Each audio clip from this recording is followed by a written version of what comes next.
स्वागत है आपका ज्ञानोदय पॉडकास्ट में। आज हम एक ऐसी किताब की गहराई में उतर रहे हैं जो दशकों से लोगों को एक बहुत ही आम लेकिन मुश्किल समस्या से लड़ने में मदद कर रही है, चिंता। ये किताब है डेल कार्नेगी की how to stop worrying and start living. और आज हमारी कोशिश सिर्फ इस किताब के सिद्धांतों को दोहराना नहीं है, बल्कि ये समझना है कि ये आज भी, मतलब इतने सालों बाद भी इतने रिलेवेंट क्यों हैं। हम चिंता की बनावट को समझने की कोशिश करेंगे। ये काम कैसे करती है, इससे ऊर्जा कहाँ से मिलती है और कार्नेगी के तरीकों से इसकी सप्लाई लाइन कैसे काटी जा सकती है। बिल्कुल, क्योंकि ज्यादातर लोग असल में काम करने से नहीं थकते, वो उस काम के बारे में चिंता कर करके थकते हैं। पता है, दिमाग में वो जो अनगिनत मुसीबतें चलती रहती हैं जो कभी होती ही नहीं है। ये किताब उसी मानसिक शोर को बंद करने की एक प्रैक्टिकल गाइड है। रहस्यमयी राक्षस नहीं मानते, उनके लिए ये एक बुरी आदत है, एक पैटर्न जिसे अगर आप समझ लें तो उसे तोड़ा भी जा सकता है। ये कोई राक्षस नहीं है, ये एक मशीन है जिसके पुर्जे खोले जा सकते हैं। तो चलिए इस मशीन का पहला पुर्जा खोलते हैं। कार्नेगी का सबसे पहला और शायद सबसे मशहूर आइडिया है दिन भर के डिब्बों में जिएं।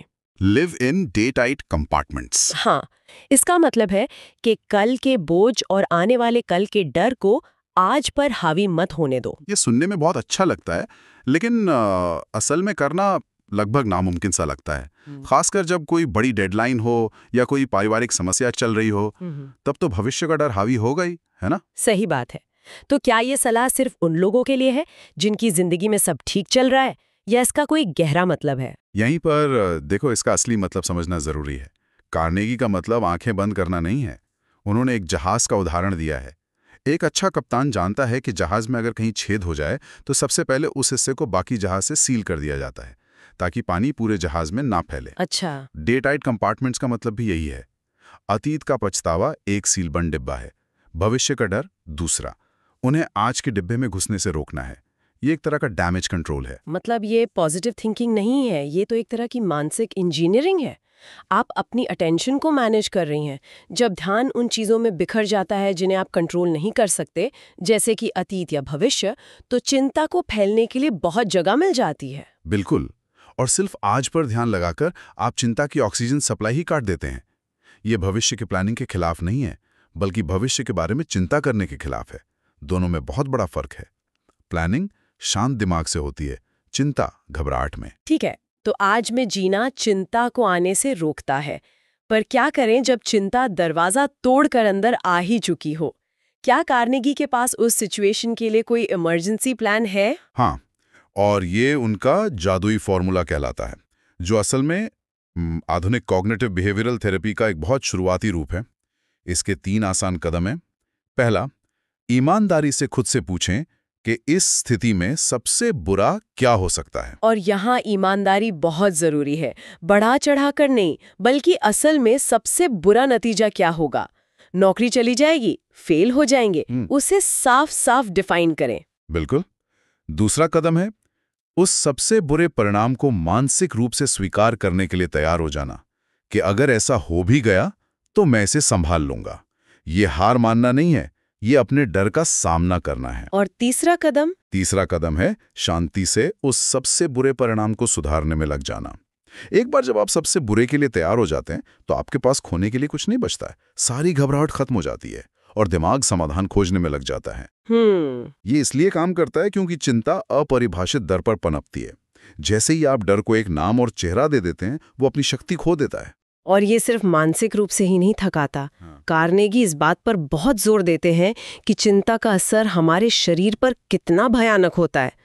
पेट में अल्सर, हाई ब्लड प्रेशर, सिर दर्द। हाँ, हमारा शरीर एक असली शेर और हमारे दिमाग में बने काल्पनिक शेर के बीच फर्क नहीं कर सकता है।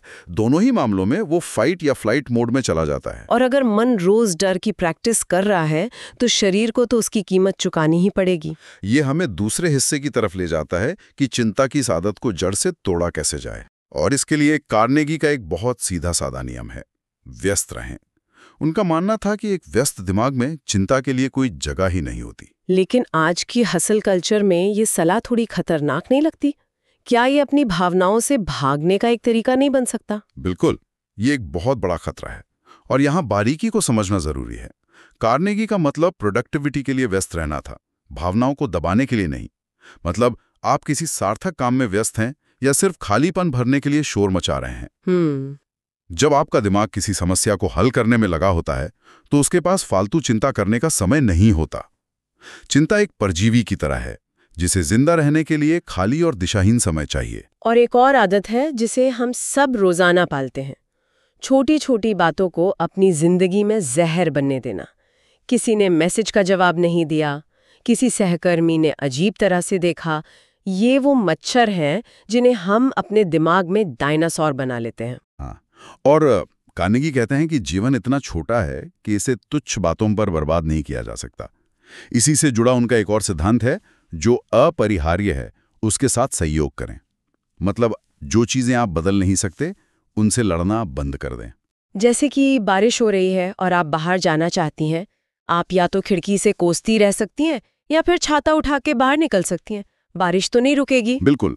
पिछली गलतियां, दूसरे लोगों का व्यवहार या ऐसी परिस्थितियां जिन पर आपका कोई नियंत्रण नहीं है, इनसे लड़ना अपनी मानसिक ऊर्जा को एक ऐसी दीवार पर फेंकने जैसा है जो कभी नहीं टूटेगी। इसे स्वीकार करना कमजोरी नहीं है, ये अपनी ऊर्जा को बचाने का एक बहुत कुशल तरीका है, ताकि आप उसे उन चीजों पर लगा सकें जिन्हें आप सच में बदल सकते हैं।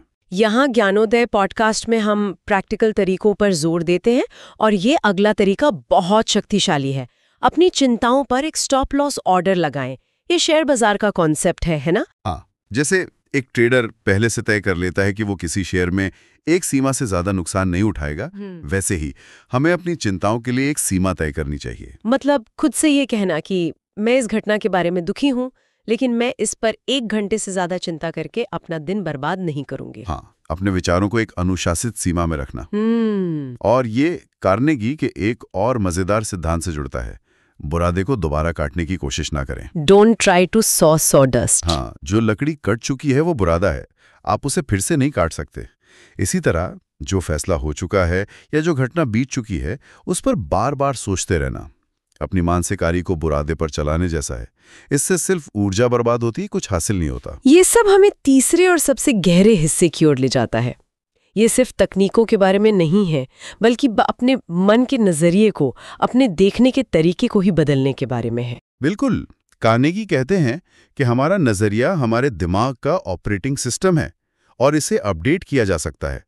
जैसे उनका एक नियम है, बदला लेने की कोशिश कभी ना करें। पहली नजर में ये थोड़ा अजीब लग सकता है। हाँ, क्योंकि हमें लगता है कि बदला लेने से शांति मिलेगी, लेकिन कार्नेगी का तर्क है कि बदला लेने की इच्छा हमें उस व्यक्ति से ज्यादा नुकसान पहुंचाती है जिससे हम नफरत करते हैं। जब हम बदला लेने की योजना बनाते हैं तो हम उस अपमान को अपने दिमाग में बार बार जीते हैं, अपनी नींद, सेहत और शांति को नष्ट करते हैं। बिल्कुल, जबकि हो सकता है कि सामने वाले को याद भी ना हो। तो इसका समाधान क्या है? सबसे प्रभावी बदला उदासीनता है। उसे भूलकर आगे बढ़ें और अपने काम और अपनी खुशी पर ध्यान केंद्रित करें। इसी से जुड़ा एक और कड़वा सच है जिस पर कार्नेगी बात करते हैं, अकृतज्ञता की अपेक्षा करें। ये तो बहुत निराशावादी लगता है। मतलब हम ये मानकर चलें कि लोग एहसान फरामोश होंगे। नहीं, इसका मतलब ये है कि आप अच्छा काम इसलिए करें क्योंकि ये सही है, इसलिए नहीं कि लोग आपको धन्यवाद देंगे या आपकी तारीफ करेंगे। अगर आप अपनी खुशी को दूसरों की प्रशंसा पर निर्भर कर देंगे तो आप हमेशा निराश होंगे। अच्छा। जब आप प्रशंसा की उम्मीद करना बंद कर देते हैं तो आपको चोट लगना भी बंद हो जाता है। और अगर कभी प्रशंसा मिल जाए तो वो एक सुखद आश्चर्य होता है। और शायद इसका सबसे बड़ा टूल है अपनी नियमतें गिने, अपनी परेशानियां नहीं। Count your blessings. ये सुनने में बहुत घिसा-पिटा लगता है, लेकिन इसके पीछे एक मनोवैज्ञानिक कारण है।